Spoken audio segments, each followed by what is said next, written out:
how may you? Yep. All right. So this is the last presentation of the second session. Our presenter is Rob King, and the title Theories Winter: Computational Humor from Symbolic to Statistical AI. You have the floor. Thank you.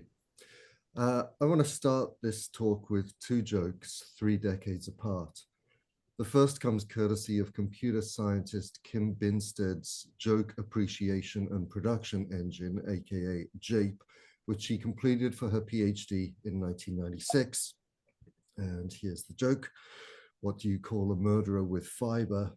A serial killer. The second's more recent, from the supposedly AI-generated George Carlin stand-up special, I'm Glad I'm Dead, posted on YouTube by the podcast Dudesy in January of last year. This is just off the top of my artificially intelligent head. A fart was in the middle of a very nasty divorce, so she went to her sister's house and she asked her sister, "Do you think I'm doing the right thing by getting divorced?" And her sister said, "He's been holding you back for too long. You have to leave that asshole."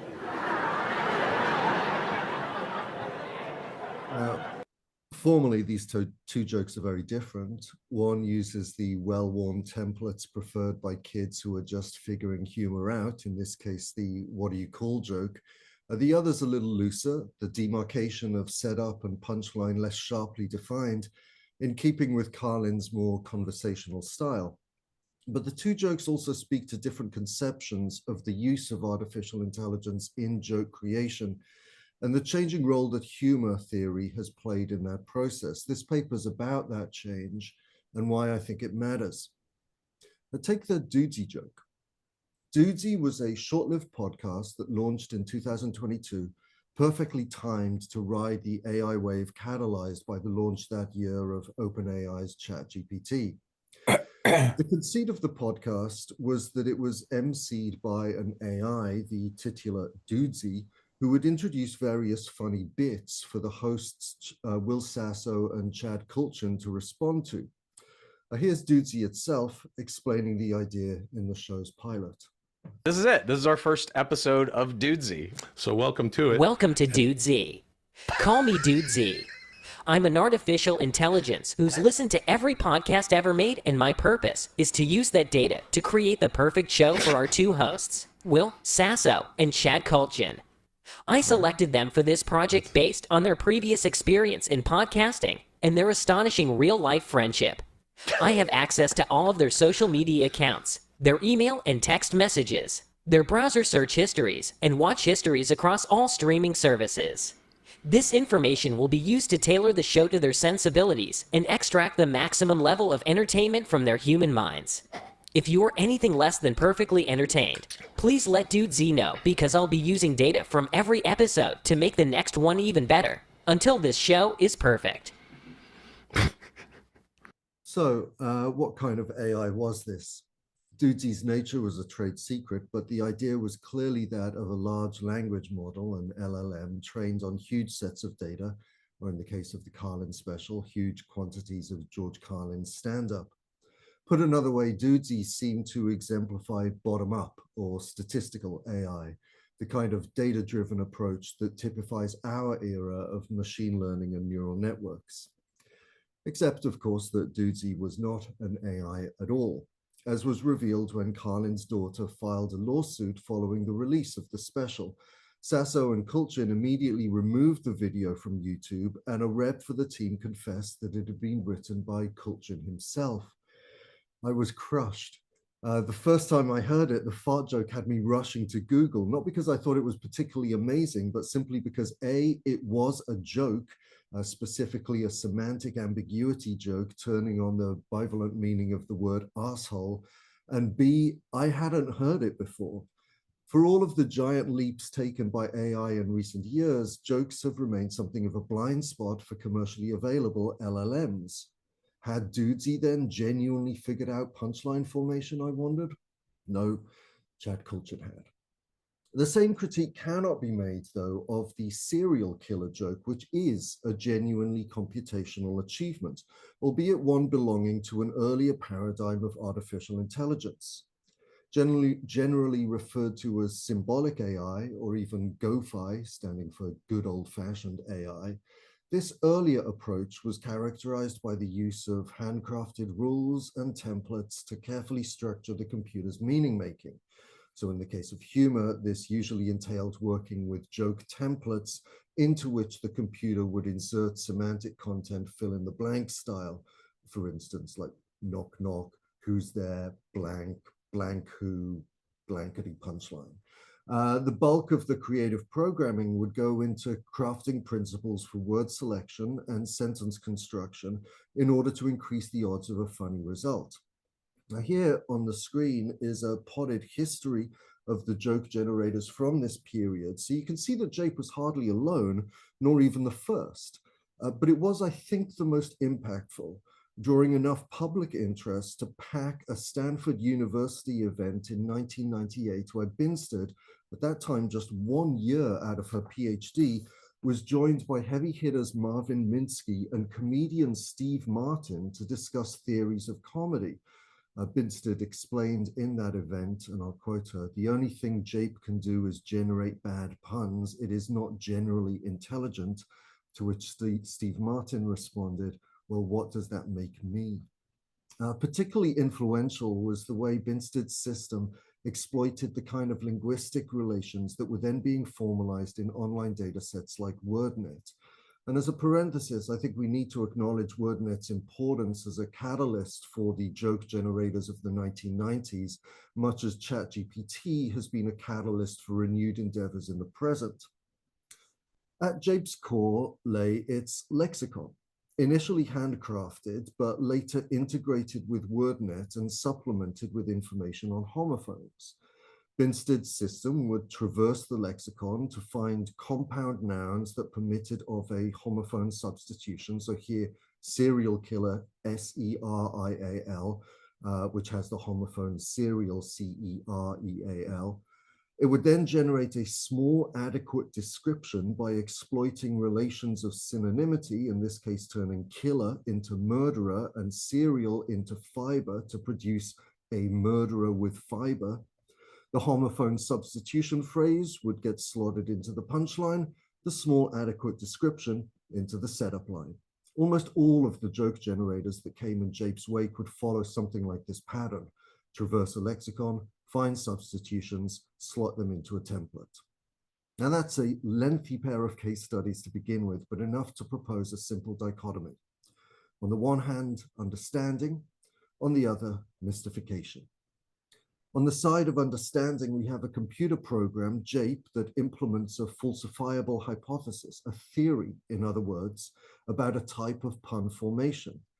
In her dissertation, Binsted describes how she formed that theory by analyzing the Cracker joke book and claims scientific purpose for her program. For a hypothesis to be scientific, Binsted wrote, there must be some plausible experiment or discovery which would prove the hypothesis false, end quote. And JAPE was that experiment. On the side of mystification, we have today's generative language models whose black box operations are so obscure as to positively invite spurious claims of AI authorship. And here, I'm thinking not just of Chad Kultgen's kayfabe, but also of comedian Keaton Patti's briefly viral bot scripts, which managed to convince a lot of people who should have known better that these were genuine outputs from AIs trained on Olive Garden commercials. Parenthetically, I'd note that Patti would go on to mine this particular seam of Potemkin AI in a series of similarly spurious AI-generated videos on Netflix, including one in 2021 that anticipates Dudesy's George Carlin special, the first stand-up comedy special written entirely by bots. I know you want to see a couple of minutes from this. Here is my impression of microwave. Beep, beep. I am microwave. I dropped out of oven college. Beep. Impression is so good it's making me hungry. Help me open his face to get popcorn from microwave. What is this corn? It is not real. It is not popcorn. It is propcorn. I am prop comedian, a comedian who owns items. Now, the problem here isn't just limited to the sleight of hand through which writers like Kulchin and Patti, or in which writers like Kulchin and Patti specialize. Because even if something like the George Carlin special had been a genuine AI creation, the nature of LLMs, of course, is that they're helpless to provide insight into their own operations. As recently I discovered by a chat with Grok, which is X's AI, supposedly optimized for humor. I asked it to come up with a joke. It came up with this one here: human, what's the best way to organize a space party? Grok, you just plan it and they'll comet. I then searched that joke on Google. I found it on the dad joke subreddit.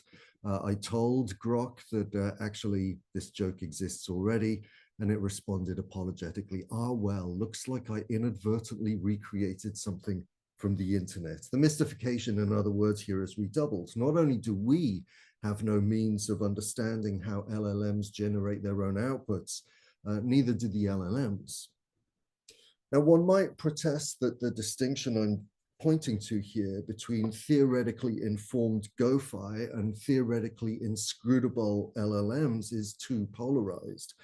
Granted, the objection would go, JAPE does implement a hypothesis about joke formation, but that hypothesis is so local, so bound to the niche form of homophone substitution puns that any claims to theory are just hyperbole. And this, I think, is fair.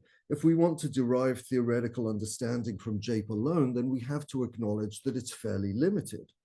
The objection only emerges more clearly if we turn to what may have well been the very first of these GoFi joke generators, Greg Lessard and Tom Levison's 1992 implementation of the very recondite joke form, Tom Swifties, which is a form of textual humor in which a quoted phrase is modified by a punning adverb, often associated with Victor Appleton's Tom Swift book series.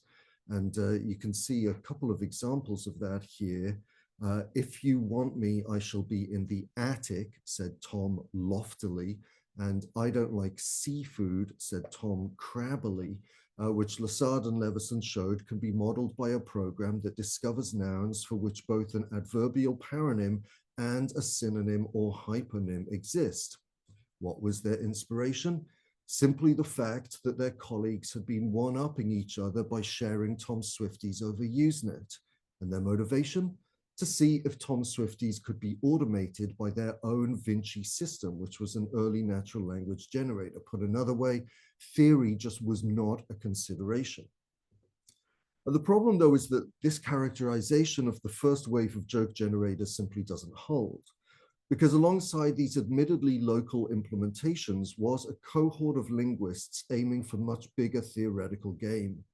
And here pride of place has to go to Victor Raskin and his semantic script theory of humor, SSTH, which became a major source of research initiatives through the Natural Language Processing Laboratory that he founded at Purdue in 1986, and which catalyzed the work of at least 2 generations of graduate students and faculty there, including some in this Zoom room, Salatato, Christian Hempelmann, Julie Reyes, and others, many of whom would use SSTH or its follow-up GTVH as a key principle of their own joke generators. Now, I suspect that SSTH does not need to be reviewed in the present company, especially after Neve Brown's presentation, but if you do want to refresh your memory, here's the main idea. What does deserve emphasis, though, is the extent to which Raskin's theory was already informed by AI research. Raskin's frequent collaborator, Salatato, has described how his former mentor's use of script theory came straight out of the early artificial intelligence work with which Raskin was familiar as a computational linguist. And more than that, SSTH helped catalyze a theoretical trajectory that would lead back into AI research by showing that humor could be made formally computable. Of course, Raskin was not alone in this endeavor. A few years prior to SSTH, John Allen Paulus had proposed a mathematical model for incongruity using catastrophe theory. And by the early 90s, researchers like Tony Veal and Soviet computer scientist I.M. Suslov were proposing some of the earliest algorithms for humor. Though these contributions were admittedly independent of SSTH's more semantic approach, they represented a push towards computer implementation that Raskin and his collaborators would themselves embark upon by the late 2000s under the banner of what they now called OSTH, Ontological Semantic Theory of Humor, which could be characterized as an attempt to optimize linguistic ontologies for NLP applications in humor detection and generation. Now, it would be tempting to stop right there, at the point at which the explicitly theoretical trajectory of GoFi era humor approaches the dawning of our current era of deep learning. But the developments just traced also reveal a rift that would soon change theory's fortunes, a divide between a qualitative or meaning-centered approach, for which humor was modeled as an interplay of semantic relations, and a more quantitative one favoring mathematical techniques. As an example of the first, for instance, the ontological semantic theory of humor aimed to build world knowledge into its ontologies. But the math-driven approach inaugurated by Paulos anticipates the probability calculations, the Markov chains, n-grams, and the like that form the statistical underpinnings of today's LLMs. The split I mentioned earlier between local versus top-down theorizing in this way anticipated the deeper divide between statistical versus symbolic AI. On one side, the right-hand side, lies the terrain where humor theory might meaningfully be explored. On the other, the left-hand side, the statistical paradigm that has dominated AI research ever since. Little wonder that Raskin would himself describe that shift as AI's statistical winter, a sea change that has replaced programs that were designed to implement theories of humor with language models that today operate in a kind of theoretical no man's land. But in the end, what of it? Theory's role in AI-generated humor may have changed, but so, it seems, has our conception of theory's purpose. In lamenting, as I suppose I've been doing, in lamenting the theoretical intractability of contemporary generative models, do we not risk assuming that theory should be guiding AI's humor? That assumption may once have made sense for GoFi's rule-based approach, but it's far less justifiable in relation to LLMs, whose statistical processes simply don't align with our theoretical ideals and must instead be reverse engineered into them. Might we not then take the hint and rethink what we want theory to do? What if theory's role has never been to manufacture humor, but to understand how and why it emerges, especially where we least expect it? Because for all my hand-wringing, I have to confess that nothing has made me laugh in recent years as much as the output of generative AI. And I suspect we may be staring a gift horse in the mouth and failing to theorize the humor that is inherent in today's AI models. And I say inherent advisedly. There is an inescapable inescapable incongruity between the competing conceptions of language that contemporary LLMs bring together. On the one hand, a conception defined by statistical frequencies and pattern matching, which is what LLMs bring to bear in producing their output. On the other, a conception of language governed primarily by meaning, which is what humans apply to their interpretations of LLM's output.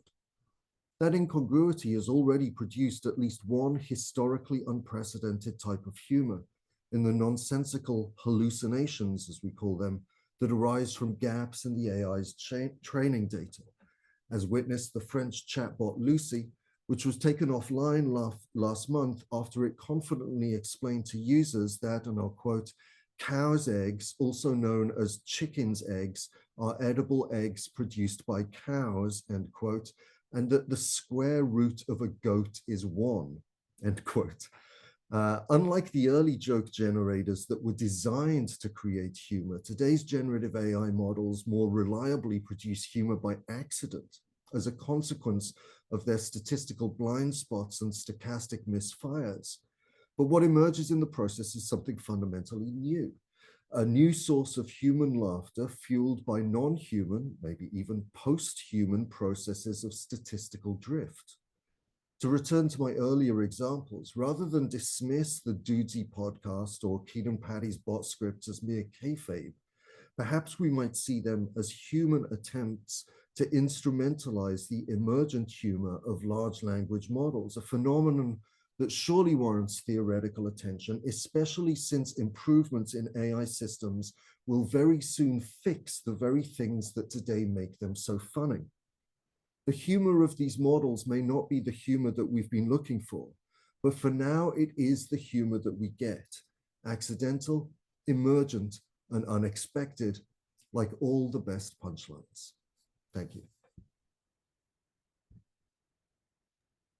I'll thank you very much, Rob, for this presentation, and particularly for the example of the square root of in French. It's even funnier. I laughed my head off. So we have about 10 minutes for questions. So again, you can either type them into the chat or raise your hand using the reaction in Zoom. Question. So go ahead. No, I have a comment I am required to make because of the party book I carry in my pocket. So the current incarnations of AI are not soon gonna fix their problems. They are at the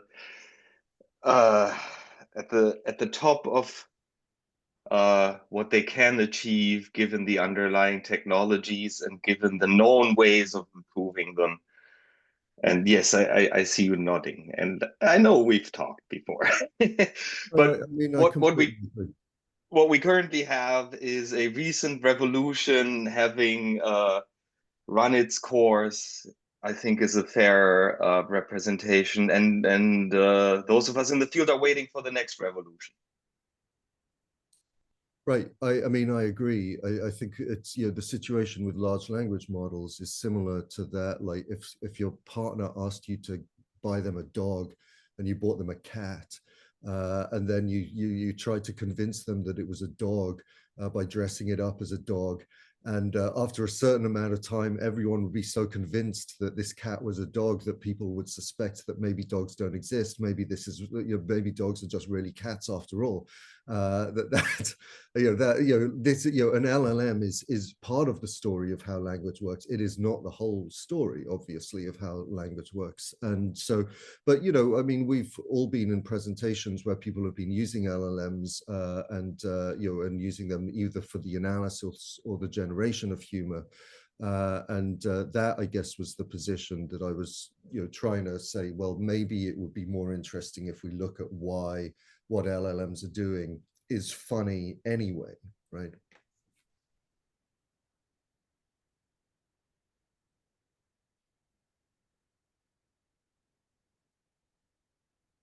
In the French. Oh, because it's even grammatically incorrect. So Right. it said the square root of is just not correct even grammatically. So it's sort of doubly stupid. Plus, everything sounds better in French. Of course. Onion soup, soupe à l'oignon. Right, but onion soup is funnier. Well, thank you again. This is a very interesting topic, and I'm really impressed at how much background you provide on this. I mean, some of these models I'd never heard of, and and I've been. I'd strongly recommending listening to the Dudesy podcast. I mean, it's a bit dumb. The hosts, at least one of the hosts is not the greatest, but sometimes it's the kind of thing that you're listening to and while you're walking down the street and you get embarrassed when you burst out laughing so loud. So yeah. Now, just for fun, I had not heard the pseudo Carlin joke, but my instant reaction was that's not good. That's not Carlin. That was my feeling, is that the joke was too weak to be a Carlin joke. So you know, and because I'd not heard of it, I thought that there was the AI generated one, right? So of course it's not, right? But you know, it's interesting because my instinctual reaction was that's not a George Carlin joke. It's not good enough to be a Carlin joke, Right. Which, you know, brings up, of course, the topic of quality of humor, and that's like, you know, nobody's ever been able to crack that nut. Right. But it's not an unsophisticated joke. No, it it is is unsophisticated, but it's not the crafting is not oh, unsophisticated. absolutely. No. It's It's a complex joke, you know, but I don't think George Carlin would have made that joke, would have used that joke. Right. All right. Last chance, anyone? Okay.